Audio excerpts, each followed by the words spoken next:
Hello, sunshine. I'm Alexi Lalas, and welcome to the State of the Union podcast, where we look at the beautiful game on and off the field through the lens of red, white, and blue colored glasses. This is a special live show reaction to the just dropped U.S. men's national team roster for the upcoming international window with games against Ecuador and Australia. As a reminder, the 2026 World Cup kicks off in 252 days. But first, join me as always, my friend, my colleague, my guiding light, the great David Mosse. Mosse, what day is today? Let's see here. Thursday, October 2nd in the year 2025. How you doing, my friend? And look, we have brought back Stu Holden with us. Mosse, though, I'm going to go to you first. So oftentimes I go to our guest, but he's been our guest so many times. I'll go to you. How are you doing, my friend?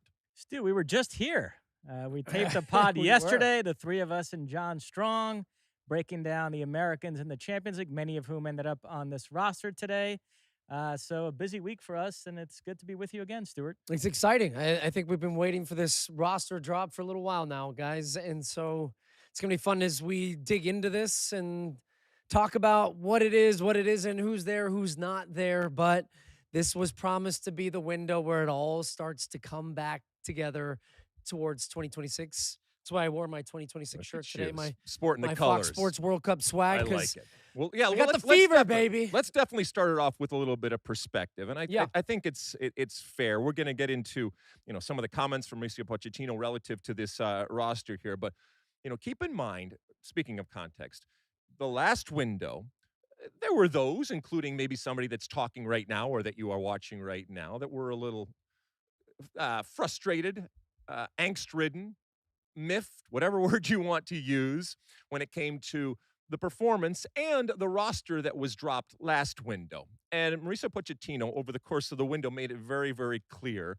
that this was kind of last chance saloon. This was his last opportunity, last window, to kind of experiment with new players or with players with less experience. And then we kind of kicked it down the road to this window. And so I think there was a lot of anticipation for what this roster was going to consist of because of what he said. And I do think, we'll go through the whole roster here, but I do think in general right now, I was pleasantly surprised with the understanding that it doesn't mean that there isn't going to be any experimentation. It doesn't mean that there isn't going to be some possible new players that just might come on and come good in the 26-man roster come next summer.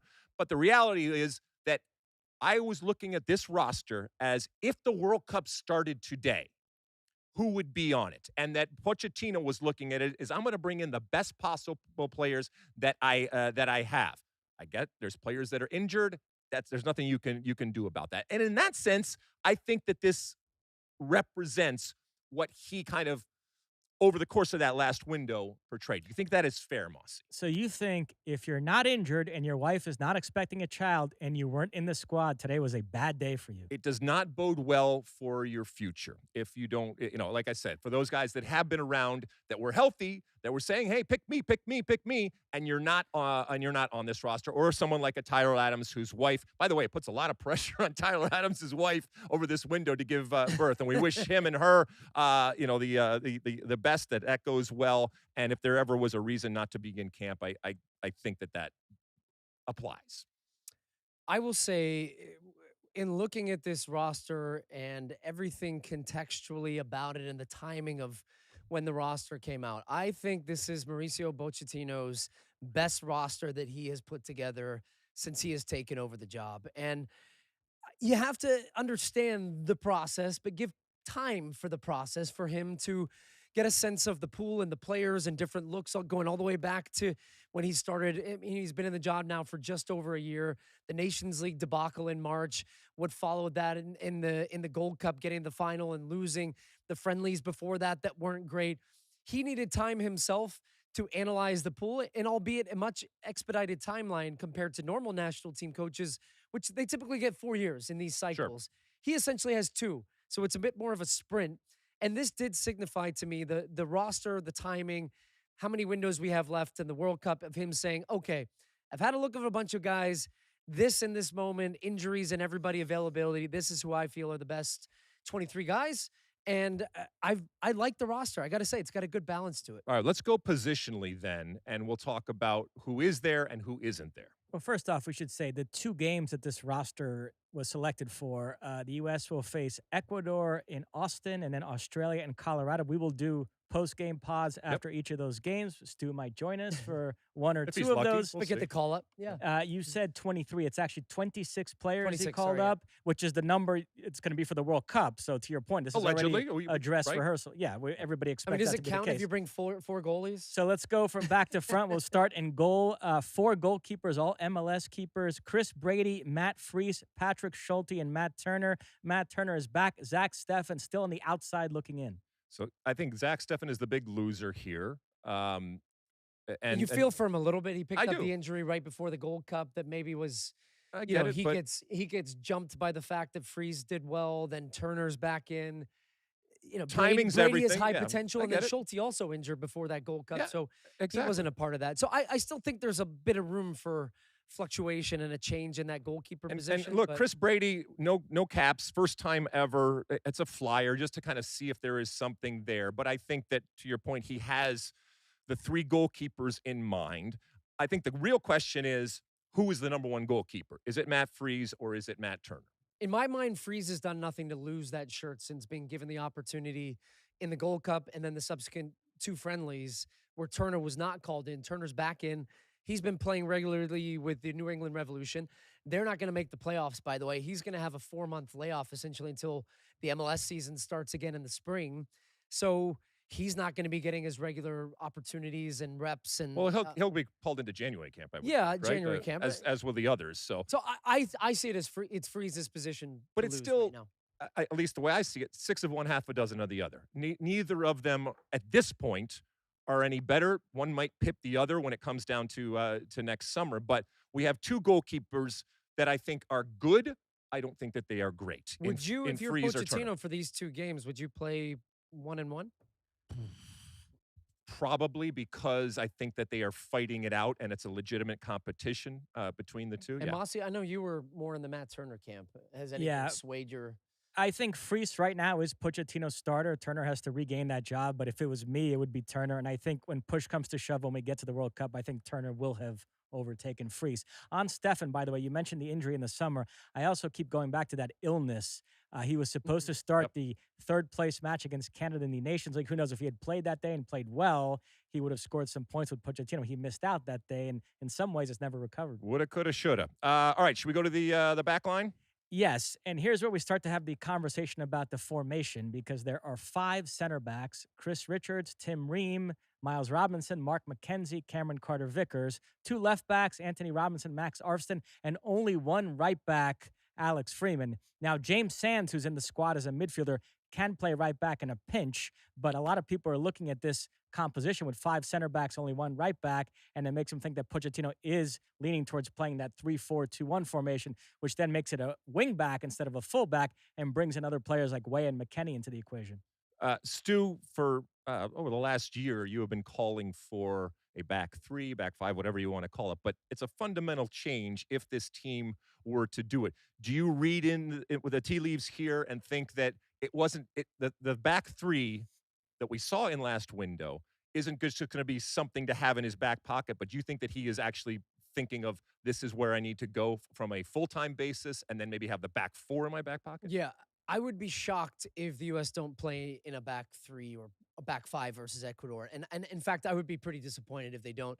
Even just looking at this roster, guys, I mean, the only true right back, as you said, would be Alex Freeman, but Tim Weah could play there. He's listed as a forward. Sometimes you can read between the lines on that. But even as I go through the center backs and the different options, this is actually what I'd like to see, because the big conversation we've been having about not only the formation if the U.S. are going to play in a back 5 is who are the 3 center backs. Tim Ream and Richards will be in there. I don't care. I don't see anybody pushing those guys out. But what I would like to see, and maybe as part of this experimentation here over the next 2 games, is Chris Richards plays so effectively well for his club at Crystal Palace as a right center back. He doesn't often play as the center back. That is a very different role in terms of organization, the different type of skill set required to be effective. Miles Robinson plays as the center of the center backs for FC Cincinnati on a consistent basis in a 3. Mark McKenzie plays in a back 3 system as well. He plays as a left back. But I think you have to play Ream as the left back, center back, And then I would like to see maybe Miles Robinson as a center and Richards on the left, or Richards as a center back and Cameron Carter-Vickers. Richards on the right. Richards as the right center back, because I think that really suits his skill set, his athleticism. He can step into the midfield. He can close guys down. And there's no doubt in my mind that I think we're going to see a back five against Ecuador. If you are a center back in camp or in the pool for the U.S. men's national team, this switch to a back three, that's a good thing because it kind of opens up another position. I know there are players that prefer in a back four and a three, but if you can adjust and make yourself valuable to play one of those positions, it's one more position for you to possibly get on the field. But as we talked about before, let's go outside to whatever those right and left positions are, because Jedi Robinson, which is wonderful that he is back. It's been a while since we've seen Jedi Robinson. I think for a lot of people, this is a world-class left-sided player. But for the most part, we have seen him in a back four on that left side. And the way that this kind of shapes up is the likes of Max Arfston, Alex Freeman, Jedi Robinson, anybody else out there on that right side. Well, all of them potentially, and then you mentioned Weah and others that possibly could come back. Is this going to? Are we still going to get the best out of someone like Jedi Robinson in this type of Let me just say, I buried the lead here. Sergiño Dest, unavailable due to injury. So that's why you're down to only one right back. I think today was a really bad day for Joe Scally because he is somebody who is getting playing time. He's not injured or underperforming. So I don't know how his situation can fundamentally change in the next few months. We don't know about his wife, but okay. He's doing what he has to do, and Pochettino has called him in, gotten a look at him, and just decided that what he brings to the table is not needed right now. I know there's a type of U.S. fan out there that cannot believe that a guy that's starting regularly for a Bundesliga club is not going to be in the mix, but I think it's trending towards Joe Scally not being in the World Cup squad. I also think it speaks to the fact of what Pochettino has been trying to create and analyze and identify guys. Max Arfsson has been one of the big winners from an MLS, from a Gold Cup perspective, and clearly for Mauricio Pochettino when he saw what he brings to the group on the field, off the field. And I don't think any of us are going to sit here and think that Max Arfsson is starting next summer come June 13th on the opening match of the World Cup for the U.S. But I could see him being a guy that can contribute off the bench. One of the interesting things that stood out to me from the press conference as well, that Mauricio Pochettino almost peeled back the curtain a little bit in how his thinking of pulling together his roster was. He mentioned specifically identifying players that were playing consistently with an eye to understanding when you get to a World Cup, playing the rhythm of games coming every couple of days. Now, the reality is that actually in this World Cup, it's going to be a little bit more spaced out than it has been in previous because of the expansion of the field. But I think it favors guys that are playing consistent minutes in Europe and MLS, or whatever it is. But that match fitness is going to be so important. And I think that's where it favors a guy like Max Arfsson, who almost left, and then the crew re-signed. And I think even he decided, like, I don't want to mess up where I'm at right now with this group because I want to play in a World Cup. Pochettino likes him. Alexi and I both think switching to this back three system that Anthony Robinson can seamlessly adapt to a left wing back role. But there are people out there like Matt Doyle who have expressed some concern about that. They think he's a dyed-in-the-wool fullback. It's not going to be so natural for him to play as a wing back. What do you make of that? I don't agree with that assessment. I think that Robinson is such a high IQ player now, and so used to having different roles within a role. I mean, even for Mauricio Pochettino early in his tenure, he played Robinson as a left back, but in the buildup, he had him coming inside as a center midfielder.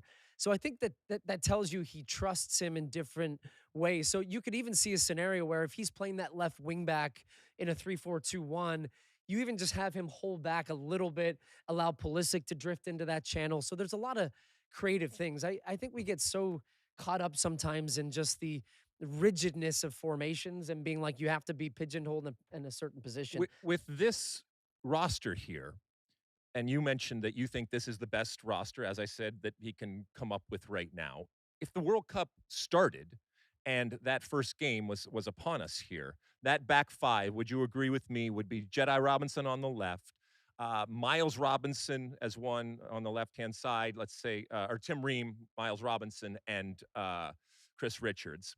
And then at this point, it would have to be Alex Freeman over there on that right-hand side. Or Weah. Okay. Yeah. But I would rather go with Weah. You would rather with Weah. I mean, okay. I really like the path that Freeman's on. I think he's getting better every single week. All right, fair enough. Let's go to the midfield, Mosse. All right, so in the midfield, you've got Tanner Tessmann, Aiden Morris, Christian Roldan, James Sands, Weston McKennie, Malik Tillman, Diego Luna, and then Brendan Aronson is listed as a midfielder. We know he can play as a forward as well. As we talked about, Tyler Adams not in the squad because his wife is expecting a child. So the big omissions are Yunus Musah and Gio Reyna. Hello, Yes. James Sands. Welcome back. Right. But see, that's where my little brain malfunctions, which is a normal occurrence oftentimes. So, Brendan Aronson was brought in this summer, and he didn't use him. Okay, so what has changed now? He's still Brendan Aronson. You know what he is. He played, and he couldn't play in the summer because nobody was playing. It was the summer. Aiden Morris, we haven't seen him for a year. So what now? Why didn't you bring him in? Why didn't you bring him earlier? And so that smells to me like experimentation. That smells to me like more chances. So it's not the last chance. Christian Roldan, I know that he is for some people out there in the soccer community a divisive type of character. Mauricio Pochettino obviously likes what Christian Roldan can do, and I think his flexibility, I think his attitude and his personality, he's had plenty of opportunity to be there, not just in the 90 minutes, but beyond that. And I think he just recognizes that I know exactly what I'm going to get. He's not a world beater, but I know what I'm going to get. And any coach is going to have their players that they are close to. Yeah, he was a late add to the September roster, and I thought played very well in both games. So he scored some points with Pochettino. And yeah, it doesn't surprise me that he's on this squad because we've talked about this. Pochettino is going to want to sprinkle in a couple of blue-collar MLS guys to give this team a toughness. I think he thinks if it's all the European guys in there that the team can tend to become a bit soft. So Christian Roldan is the perfect, useful squad player to have to remedy that issue. There's the perfect name for him. He's the glue guy, and he even did get a specific mention from Pochettino at the end of his press conference and saying, "Look, we knew about Roldan, we track Roldan. If you've watched MLS over the past decade, you know about Christian Roldan." Sure. But the interesting thing is, even in the last cycle, he was used predominantly as a winger by Greg Berhalter. He's reinvented himself in his career again as this holding midfielder, gets an opportunity. He's in camp, and he's just a model professional. I mean, take notes of this guy. If you're a young pro, right? You have an opportunity to be around a guy like Roldan who takes advantage of every opportunity, is going to compete like a you-know-what. He's going to be a guy that together off the field brings guys together, and clearly he has left an impression.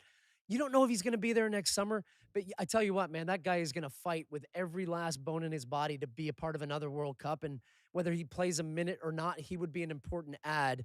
That's where you're going to get those last couple of people. And I was just going to touch on, you were talking about it, Lex. It's like, well, it feels like experimentation with Aiden Morris. I do think Pochettino is rewarding guys still on that fringe of the roster, saying because Aiden Morris is having a good season right now with Middlesbrough in the championship. They're top of the table. But why not reward them in the previous window? Or why not reward them this summer? Well, he wasn't playing. They weren't playing as well at that point, and he wanted to see different guys. They're totally different players now? Come on. Pochettino's been around. But if you're in a good run of form, you should get rewarded with that appearance. That's fine. Right? That's fine. Look, I mean, they are all kind of the same. Yunus Musah has been not great to start the season. Exactly. He's got a new club. So let's go with that. Let's go with the big losers here. Obviously, Yunus Musah, you mentioned Gio Reyna. Even someone like Sebastian Berhalter, who's not here. Now, I don't think necessarily that that the door is completely shut. But again, if you aren't on this roster and you're available and healthy, I think Christian Roldan leapfrogged him with what he did in September. Another player I'm wondering about, he's injured right now, but Johnny Cardoso, do we think that's the only reason he's not in the squad, or he's fallen down the pecking order? Because you mentioned Tanner Tessmann. He's really come on, playing great for Lyon, scored a terrific goal against Utrecht in the Europa League recently. So I think he might have overtaken Johnny in that pecking order. Which would be kind of wild to say, right? I TBD with Johnny, but Johnny's got a bit of a job ahead of him. Even Atletico Madrid, I mean, they're dropping 5 a game at the moment. Since he's been out, they've been phenomenal, not just because of that. Julian Alvarez is on a heater, but he's not only got to get back in his team, he's then got to prove with the national team that he can get the job done in the red, white, and blue, because every time Johnny has played for the United States, it feels like the shirt is just a little heavy, and he looks like a shell of the player that we know he can be. And that's a problem, especially if guys in front of you. And if we consider, by the way, that there's only going to be 2 in the center of the midfield if he's playing 3-4-2-1. Johnny doesn't have another position there. So again, I'm going to go with the midfield. Who are you starting if the World Cup starts tomorrow with the roster? Well, that, if we're is taking Tyler Adams out of there, who I think is a lock in that position, I think. but he's not here today. He's not there. Yeah. So in terms of who I would like to see in this game, I'd like to get a look at Tanner Tessmann. No. World Cup's starting. World Cup is starting tomorrow. With this roster, though. With this roster. With this roster, I'd like to play Tanner Tessmann and Weston McKennie. And Weston McKennie. All right. So with Tanner Tessmann. Tillman as the 10. Tillman as a 10 in front. Although I guess if we're talking 3-4-2-1, then it would be Tillman as one of those two underneath a striker. So yeah. Okay, should we go to the forwards? Can I just say, oh, yeah. Years ago, I did a radio show with your good friend Eric Winalda, and I dropped a take, this is in relation to Tyler Adams, that you should only be allowed to miss a game if it's the birth of your first child. Right, after that. And Eric was... You've seen them all, right? Eric was appalled, which, to say something that offends Eric Winalda, you're really out there. But you know what, it's a friendly, I'll let it slide. But if this was a competitive match and it's not his first child, I think we'd be having an interesting conversation. Right? If this was a World Cup, for example, I would think his wife would say, I got this. You go do this. Man. You don't think? Yeah, I don't know. It's a tough one. It's a tough one. It's well, it depends. Maybe it's generational stuff. I don't know. But fourth kid? Yeah, no problem. By the way, before we move ahead, we mentioned Yunus Musah. Did you see Pochettino lit up Jeff Carlisle today in the press conference because Carlisle had the temerity to ask about Musah and Scally not being called in, and Pochettino said, why don't you focus on the 26 that are here? You talk about these guys as if they were Pele, Maradona, or Messi. And so Pochettino not happy. What did you make of that moment? Well, let's do the forwards, and then I got something. Let's do the forwards. You want to circle back to Pochettino after the whole roster. I want to circle back I to what he's I got some thoughts. Exactly. So perhaps we could have discussed this before the show. And we fly by the seat of our pants here. This is how we roll. All right. So I hope I haven't thrown you for a loop here. No, it's all right. So you've got four wingers, Christian Pulisic, Timmy Weah, Haji Wright, Alex Zendejas, and then two center forwards, Fuladin Balogun and Patrick Agyemang. Ricardo Pepi out injured. No Josh Sargent in the squad. Yeah, so I think Josh Sargent would be the big loser here. I think maybe some eyebrows raised relative to Patrick Agyemang, as well as he did this summer. I think a lot of people looked at him as it's a project for maybe for the future. I'll get into talking about the future in a little bit, but he's back. He has come through his injury. Christian Pulisic, arguably playing the best of his career right now, and then Pochettino, speaking of the stuff that he said in his press conference, acknowledged that he is the best player. He's had his rest over the summer. He's flying right now for AC Milan. Haji Wright, I think, has worked his way back into the conversation with the goals that he has scored, and this is, I think, a good thing for him. Although we've certainly seen Haji Wright over the years, and the Alex Zendejas thing is always interesting because of the type of player he is. Scored a really nice goal last window, and might find his way in to a Pochettino 26 come next summer. Who do you got there? You got your eyes on there. Agyemang is back. It's interesting. He's played the last couple of games now for Derby in the championship. He did, again, was another player that got a specific mention from Pochettino. I think just because he, as we saw in the Gold Cup, he's a little bit of a different profile to the other strikers. You can look at everybody in the different things that they bring. Haji Wright is playing phenomenally right now, but how much weight do we constantly place in goals in the championship? And we've seen it clearly. Sargent's scoring a bunch and doesn't get called in. He had his opportunity. Every single World Cup, guys, right before, it's always, there's two strikers that you could pretty much bank on being there. If Pepe's fit and Balogun fit, I think they're both going to go. You think he takes three strikers? Yeah, I think he takes at least three. I mean, like central strikers. Yeah, well, it depends on the system he ends up playing. But if he's going to play this 3-4-1-2 or 3-4-2-1, well, if there's one, you want guys who are flexible. Then he's going to take three, I think. Then he's going to take three. Yeah, you think? Yeah. I would think you would agree with me that Flo Balogun starts for this team right now. Yeah. If in my scenario where I'm talking I want to keep that momentum from the last game. Now, off the bench, if and when you need to make a change, either it's not going well or it's going really well, and you want to get some other people on the field in that second half, is it Agyemang coming off the bench, or is it Haji Wright coming off the bench for a Balogun switch? Oh, man, if you're like right now, I guess it would depend on the game. But you know what I loved about the Gold Cup, aside from Agyemang, I know like sometimes it looks like he's got lead boots on and he's running, carrying an extra 50 pounds, but he just makes shit happen. Yep. And he was constantly dragging defenders apart. And I think like late in the game as a sub, That's the kind of guy you want in there. Now, Haji Wright was that kind of role in the last World Cup. He scored a goal against the Netherlands. He was a handful. He's a big body. He looks this year with Frank Lampard's playing him more through the middle as opposed to last couple of years. He's been playing as this inverted winger. So he's an interesting. He's the hotter hand right now. But Agyemang's going to just make shit happen, man. All right. So to get back to Mauricio Pochettino, what do you have something to say? Sorry. We are live, so watch your language. Oh, sorry. Okay. Haji, my mother watching? Yeah, Haji yesterday, 2 goals for Coventry against Millwall. He is the top scorer in the championship right now with 7 goals. Sean Sullivan actually had this in yesterday's rundown. I told him to take it out. The reason being, we know John Strong is anti-Europe. The Champions League is one thing. I thought the championship was a bridge too far to have John Strong talk about a English second-tier league. So, wow. So Haji didn't get a mention yesterday, but he is having a terrific season with Coventry City. I like Haji's versatility because he can be that third center forward, and he can also play as a winger. If you switch to a 4-3-3 system, he could be the backup to Weah at the right wing. So I like that versatility that he gives you. Okay, let's go to Mauricio Pochettino and some of the things that he said. My first question to you is: at one point in the press conference today, he bristled. Well, a couple of points he bristled, but one of them was: do you? He said, "I'm not going to explain why X player is not here. We don't do that." Fair enough. Do you think that, for example, Josh Sargent? You think that Pochettino called Josh Sargent and said, "I'm not bringing you in"? No chance. Yeah, I don't think so either. I don't would know. You, would you call? I don't know if that's good. I think it's just a managerial type of decision. This is what I do, or this is what I don't do, and especially to this team that kind of was, for lack of a better word, I think coddled, and maybe it was necessary because they were very young, but to kind of bring them into manhood, if you will. It's like, no, we're not doing that anymore. I'm not calling you and making sure that your feelings aren't hurt. This is the national team. And I think Pochettino recognized some of that, and I think that's played out. When it comes to what Pochettino said, which one do you want to start with, Mosse, of all the different things? Well, the one I alluded to earlier, when he was asked about Musah and Scally not being on the team, he bristled. He said, focus on the guys that are here. And then he said, you're treating these two as if they're like Pele, Messi, or Maradona. They're not that important, was basically the message he gave. Yeah, Jeff Carlisle kind of took it for the team, for everybody, because I think it is a completely legitimate question for a member of the media, given the fact that there is so much focus on these individual players. And when we're talking about players who have actually been there before, it's completely legitimate to question what the reasoning was.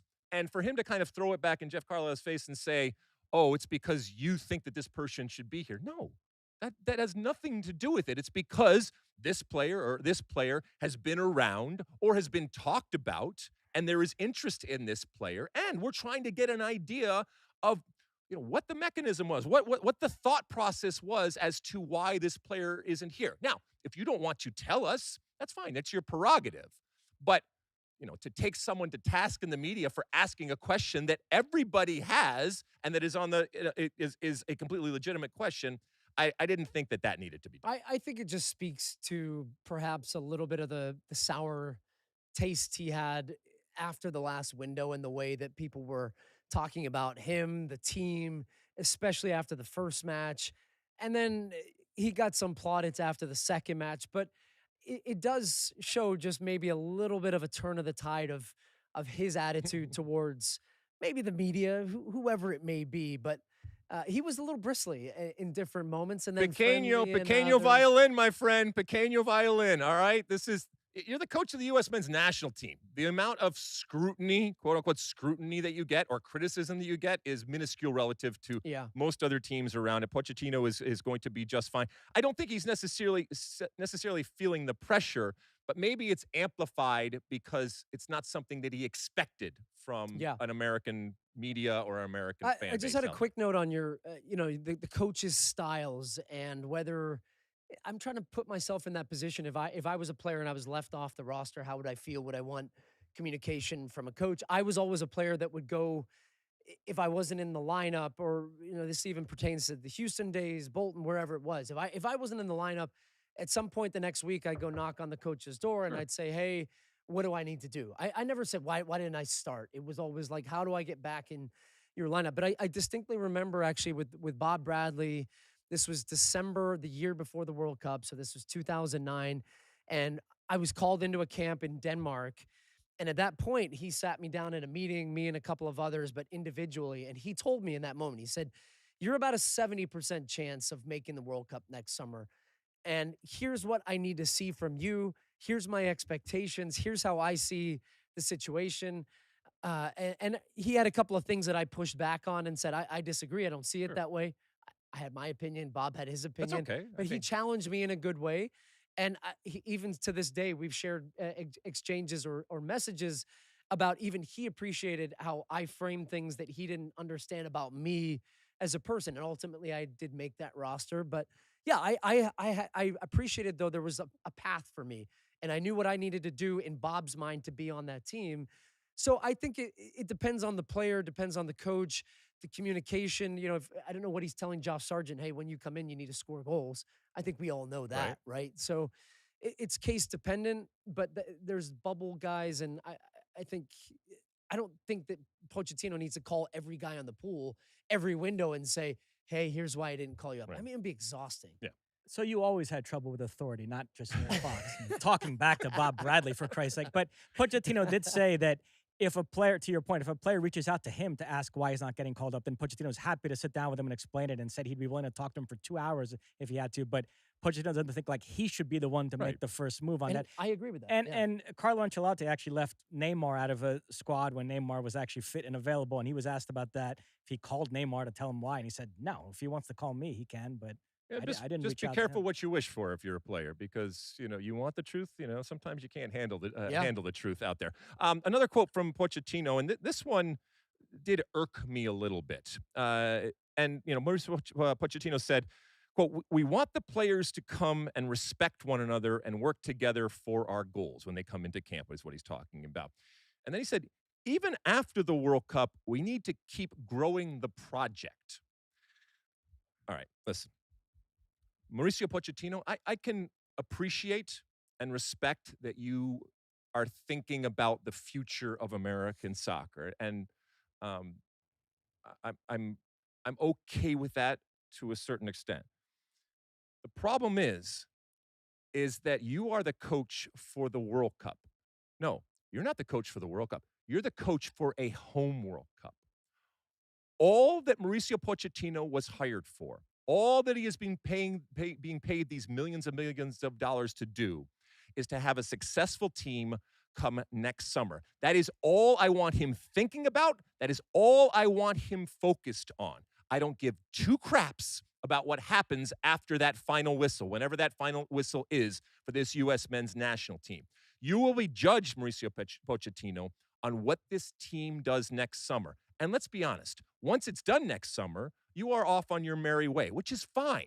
I want you to leave this team with something that is memorable, that is something going to last. And if you are successful next summer, that is going to do so much more in terms of changing the future of soccer than anything that you could possibly think about or envision after it. Yes, there will be soccer. Yes, there will be a national team. Yes, there will be World Cups post-2026. But this should be your daily, hourly, every single minute, your focus should be on how do we have the most successful World Cup next summer. And then let the chips fall where they may after that. Don't worry about next summer, Mauricio Pochettino. Worry about making sure that next summer is the best it can possibly be. Do you really think he's not, though? I mean, it felt to me like that was just a bit of a passing comment about. But what's the what project? I don't want a project. You're not. It will be a project. You're not responsible for creating a project. Maybe he will be. What if he's hired beyond this World Cup? There's no guarantee he leaves. Okay, fine. But even it doesn't matter who it is. I know, but his day-to-day focus is, of course, all about this World Cup. Then that's all you should be talking about. Don't talk about a project. I don't want to hear about a project. Come on. I don't want to hear about a project. Get out of here. Okay? I don't want to hear about a project. Lex. There is no project. The only project is the 2026 World Cup. And then what? That fails, just all start again after that? Then they've got big problems. Lex, 26 is a stepping stone for 30. Oh, that's when Kevin Sullivan will be coming into his So own. wait, you didn't have a problem in 2022 when everyone's like, well, this team's going to be good in 26. Yeah. If you go back, I said I don't want to hear about 2026. He did say that. Thank you, Moss. Well, at least you're consistently wrong. All right. As we said, against Ecuador on Friday the 10th, and then Australia on Tuesday the 14th. As we look ahead to this window and maybe even beyond, final thoughts on this roster going into this window. As we're saying this, the 80th minute right now, the US U20 national team almost just took the lead against France, 0-0. That's a project. That's a project. See, 2034. There you go. Last thoughts on this roster. Again, I just want to reiterate, I like this roster. I think this is the best roster that Pochettino has put together. And now, let's analyze these games through that lens, and let's hope that we see some performances that match that, because we can talk about roster, this and that. It's ultimately going to be about performances within the games. We're going to analyze the individual performances as much as the team. I hope to the high heavens we see the 3-4-2-1. We build on that formation. We see this group of players. We start to develop some partnerships. And then we get some wins against Ecuador and then Australia in the second match. So you'll have fired him after the first. Come Australia, he'll be back in, and we'll be looking forward to November. Mosse? For me, it's all about the formation. I think the 3-4-2-1 is the way forward, so I hope Pochettino has come around to that view. I hope that's how the U.S. starts both these games, and then we can start plugging in the pieces and figuring out who makes the most sense, and I think that'll give us some clarity on the roster heading into the home stretch here towards the World Cup. I know we didn't wrap up or fully round out our 11s. We can all agree on, I think it's going to be Freeze, and we gave our back 5. Who have you got going forward, midfield and forward? So Tessmann, McKennie, Pulisic, Tillman, Balogun. I'm good with that. Like when you put that on paper, it starts to look pretty good. It's solid. It's solid. So as we, but you don't play the game on paper. You don't. You don't. For me, this window is about. I don't know if do the kids say vibes anymore? Yeah. Okay. Yeah. Anyway, so this is about Skibbity. This is about vibes for me. When this window is over, I want to feel bullish. I want to feel confident. I want to feel energized and excited about what's to come, and not long term, okay? Because there is no long term. The World Cup is right around the corner. These windows are diminishing rapidly, and I think to your point that we talked about, this is a good roster, and this from an 11 is going to be a good 11. And so now they have to go out and do the job, whether it's a back 3, whether it's a back 4. It really doesn't matter to me. I know we'll get into it, and something to certainly talk about. But at the end of those games, and I know a lot of it is relative to the score, but we also have to look beyond the score. Do you feel good? Do you have that vibe that, yeah, we're finally heading in the right direction? And Mauricio Pochettino has steered this back on course for that next window and that next window, and, well, basically 3 more windows after this. I don't count the June window. One last thing before we go. We've talked about the current U.S. coach, Mauricio Pochettino. I want to shout out 2 former U.S. coaches. Greg Berhalter has gotten the Chicago Fire into the MLS playoffs for the first time since 2017. They beat Inter Miami a couple of nights ago to clinch their spot. And then B.J. Callahan leading Nashville to their first trophy. They beat Austin in the U.S. Open Cup final. There were actually 3 trophies handed out last night. Toluca beat the Galaxy in the Campeones Cup. And Vancouver Whitecaps beat Vancouver FC in a derby to win the Canadian Championship. Martin Nash. At Nashville, the first trophy for a major pro team in Tennessee history. So I'm sure the football people they've done a great job over there. They've done a great job. They Congratulations. Have, Mike Jacobs. Congratulations on the Open Cup. Building that roster, and B.J. Callahan. Well done. Absolutely. All right, listen, plenty to talk about. We look forward to these games. We look forward to seeing all of these players here. U.S. scored. The U.S. We're going to win the World Cup. Oh, we're going to win the World Cup. Project. U.S. goal. We're beating France. There we go. Under 20 World Cup. USA. All right. Baby Nats. Development. Key. All that kind of stuff. Long-term project. All that kind of stuff. All right. Thanks for joining us. Go. Keep reviewing and downloading and subscribing and rating and doing all the different things that you do out there and all the different platforms. Keep in mind that our handle out there is SOTU with Alexi. Keep smashing that button over there on whether it's YouTube or there's buttons on all the other things too, on X and Spotify and Apple, all the different things. Have a wonderful, wonderful weekend. Good things on and off the field for all of you out there. We'll talk to you again next week. And until then, and as always, my friends, size the day.